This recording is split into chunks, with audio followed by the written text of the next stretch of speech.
মৃত্যুকে আমাদের সঙ্গে দেননি তিনি। যেমন একটা কোম্পানি যখন একটা গাড়ি তৈরি করে তার যন্ত্রাংশ সমস্ত কিছু কি করেন তার মধ্যে দিয়ে দেন, আর সেই সমস্ত যন্ত্রাংশ একটা নতুন গাড়ি তার মধ্যে কি খারাপ কোনো পার্টস দিয়ে দেন না, নতুন এবং জীবন দিয়ে। কিন্তু আমরা অর্জন করেছি কি অর্জন করেছি? মৃত্যু অর্জন করেছি। কিভাবে না, বাইবেল সে কথা বলে যে আমাদের আদি পিতামাতা তাদেরকে তিনি বলেছিলেন যে যেদিন তোমরা এই গাছের ফল খাইবে সেই দিন মরিবে।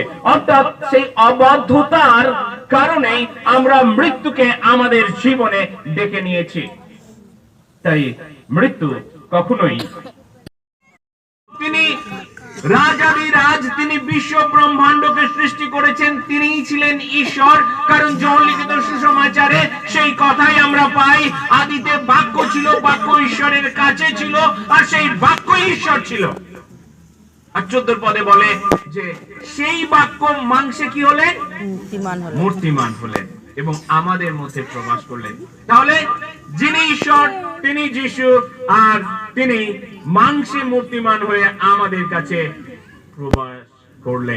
প্রকাশ করলেন। এবং মানুষ যেমন কষ্ট, দুঃখ, যন্ত্রণা সহ্য করেন, তিনিও তদ্রূপ করলেন। কারণ মানুষের যে মৃত্যু যারা অর্জন করেছে, যাহারা মৃত্যু ভয়ে যাবজ্জীবন দাসত্বের অধীন ছিল, আজ প্রভু যীশু খ্রিস্ট ক্রুশের উপরে মৃত্যু বরণ করে তিনি কবরস্থ হয়ে মৃত্যুকে জয় করে যখন পুনরুত্থিত হয়েছেন, আমরা কিন্তু আর সেই মৃত্যুর দাসত্ব নই। আমরা দাস থেকে কি হয়েছি? মুক্ত হয়েছি। কারণ যোহন তার 3:16 পদে লেখা আছে, যে কেউ তাকে বিশ্বাস করবে সে কি পাবে? অনন্ত জীবন পাবে।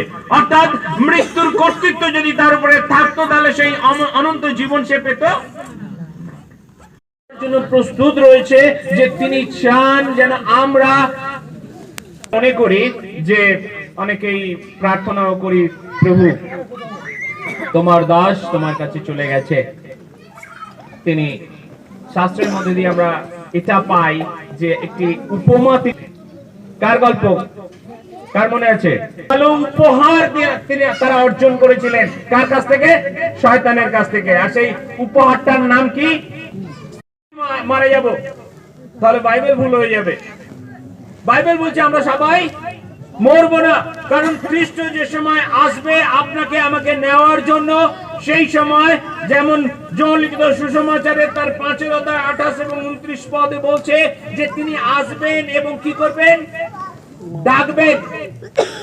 দেখুন এখানে লেখা আছে, ইহাতে আশ্চর্য মনে করিও না, কেননা এমন সময় আসিতেছে যখন কবরস্থ সকল তার রব শুনিবে। কার রব? যীশু খ্রিস্টের রব, যিশুর রব। যিশু বলবে, হে আমার লোকেরা, ওখান থেকে কি হও? বের হয়ে এসো। কারণ তোমাদের জন্য আমি কি করেছি? স্থান প্রস্তুত করেছি। আর এই স্থান কখন থেকে? বাইবেলে লেখা আছে, মথলিখিত সুসমাচারের তার 25 অধ্যায় পরিষ্কার করে লেখা আছে, জগৎ পত্তনের পূর্ব থেকে তোমাদের জন্য যে স্থান প্রস্তুত করা হইয়াছিল। হালেলুয়া। প্রিয়জনেরা, অনেক সময় আমরা ভাবি যে কি জানি স্বর্গ হয়তো যিশু গেছেন গে তৈরি করতে। ডেফিনেট তিনি গেছেন সেটাকে আরো সুন্দর করে কি করতে। কি শব্দ ব্যবহার করেছেন বাইবেলে? ওই মূর্খ, অদ্যই তোমার প্রাণ তোমার থেকে হরণ করা হবে। শাস্ত্র কি বলে? 90:10 গীত সংহিতা, আমাদের আয়ুষ্কাল 70 বছর, বলযুক্ত হলে 80 বছর। কিন্তু গুনতে গুনতে শেষ হয়ে যায়। চিন্তা করুন তো, আমরা করোনা কালে একটু মনে হচ্ছিল কয়েকটা মাস একটু দীর্ঘায়িত, যেগুলো শেষ হতে চায় না, পার হতে চাইছে না। বাড়ির লোকজন অসুস্থ, কেউ বাড়িতে আসতে পারছে না, আপনি কারোর বাড়ি যেতে পারছেন না, কেমন একটা সময় যাচ্ছিল। তারপরে যখন আস্তে আস্তে ওটা উঠে গেল, 19-এর পরে 20, 20-র পরে 21, আমরা আজ কত সালে দাঁড়িয়ে আছি? 26। শুধু 26-এ দাঁড়িয়ে নেই, 26-এর 11তম দিন আমরা শেষ করে ফেলেছি। দেখতে দেখতে এই তো সেদিনে মেলা হচ্ছিল 25-এ, আর আজকে 26-এর 11তম দিনে আমরা রয়েছি। আমরা কি হিসাব করে দেখি যে কত ফাস্ট আমাদের দিনগুলো চলে যাচ্ছে? এই বাইবেল বলছে যে তাহা বেগে পলায়ন করে। আমাদের আয়ুষ্কালটা কিভাবে পলায়ন করে? বেগে, মানে দ্রুততার সঙ্গে চলে যায়, আমরা চাইলেও ধরে রাখতে পারি না। আজকের বাউল সম্রাট কি যেন নাম তার, পদ্মশ্রী পেয়েছিলেন, 93 বছর বয়স, তিনি আজও একটা গান করছিলেন, সেই গান আমি শুনছিলাম। তো দেহতত্ত্ব নিয়ে গানটা করছিলেন তিনি। শিখেছি আর কি আছে তার সঙ্গে? আমার দাতব্য পুরস্কার আমার সহবর্তী, যাহার যেমন কর্ম তাহাকে তেমন ফল দেব। যেমন যোহন তার 5 অধ্যায় 28-29-এ লেখা আছে, কেউ কেউ উঠবে ভালো বিচারের জন্য, তার সেই স্বর্গরাজ্য পাওয়ার জন্য, আর কেউ কেউ উঠবে বিচারের দ্বন্দ্ব পাওয়ার জন্য। তাই প্রিয়জনেরা, ঈশ্বরের সন্তানেরা, আসুন, এখনো আপনার আমার কাছে সময় রয়েছে যেন আমরা সেই সময়ের কাজ ব্যবহার করি।